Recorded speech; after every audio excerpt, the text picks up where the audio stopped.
Bienvenue dans le parcours audio de la pensée du jour du Top Chrétien. Nous vous invitons à vous installer confortablement et à prendre un temps de pause avec Dieu.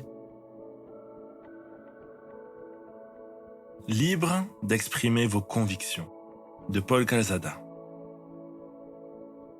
Accueillez aussi celui dont la foi est timorée et dont les convictions sont mal affermies. Ne le critiquez pas s'il a des scrupules ou des opinions différentes des vôtres. Évitez de faire de vos divergences d'idées un sujet de discussion. Romains 14, verset 1. La liberté d'exprimer nos idées est l'une des premières libertés fondamentales. Dans le livre de la Genèse, nous trouvons une parole prophétique prononcée sur l'un des fils de Jacob. Nephtali est une biche en liberté. Il profère de belles paroles. Cette prophétie établit un lien entre la liberté et la parole. Il est à noter que cette liberté de parole n'a qu'un aspect positif. Il prononce de belles paroles. La traduction Osterwald dit d'élégantes paroles. La liberté de parole préconisée par cette prophétie exclut la médisance, les jugements de valeur, la critique acerbe, la diffamation, l'inélégance et l'irrespect. La liberté d'exprimer nos idées est un antidote à la pensée unique. C'est parce que l'apôtre Paul préconisait cette liberté qu'il a écrit ce texte. L'une des raisons de l'existence de nombreuses dénominations, c'est cette intolérance vis-à-vis des opinions. L'apôtre Paul, après avoir rappelé que Christ doit être au centre de notre vie de croyant, dit « Si vous êtes en quelque point de notre avis, Dieu vous éclairera aussi là-dessus. » Il ne juge pas et ne rejette pas ceux qui pensent autrement. Il remet Christ à la première place.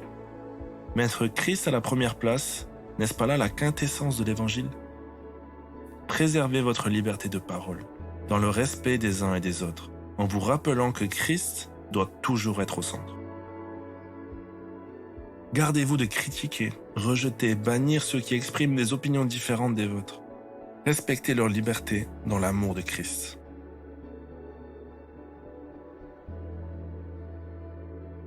Désirez-vous que vos paroles fassent du bien autour de vous ? Écoutez attentivement Dieu vous parler à ce sujet.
Prier, c'est simple.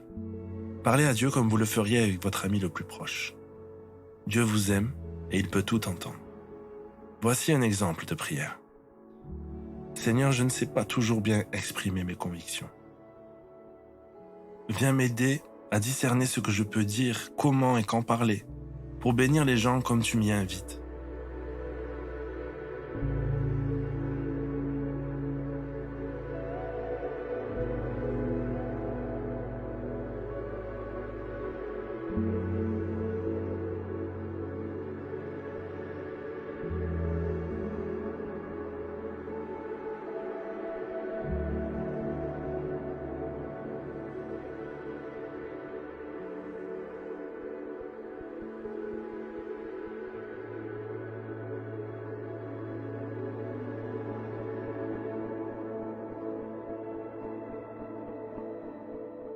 Louer Dieu, c'est lui manifester notre gratitude.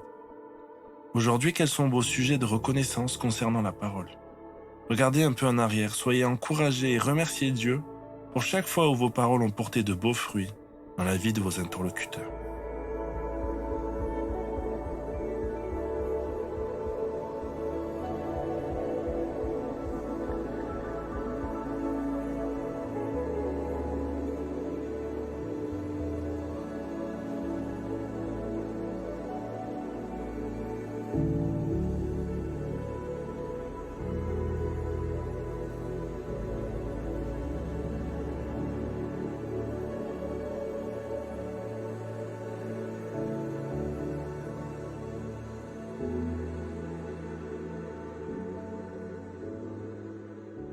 Si vous avez l'impression que vous n'êtes pas libre d'exprimer vos convictions, osez commencer à parler avec simplicité aux gens que vous rencontrez au quotidien.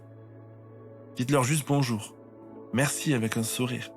Vous allez être émerveillé par la lumière dans les yeux de vos interlocuteurs.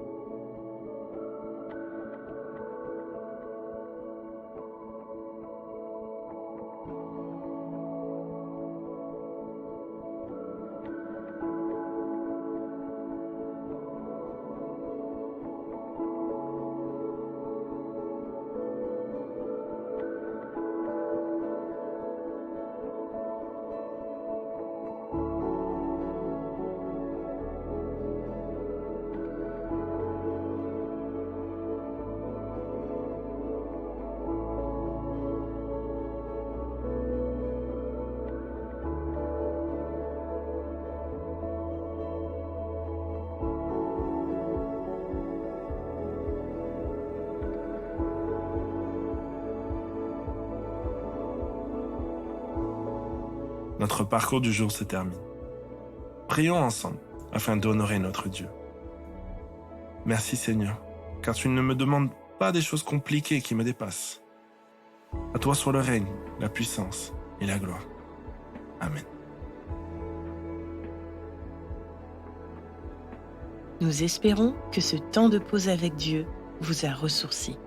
Rendez-vous demain pour un temps de Séla avec la pensée du jour.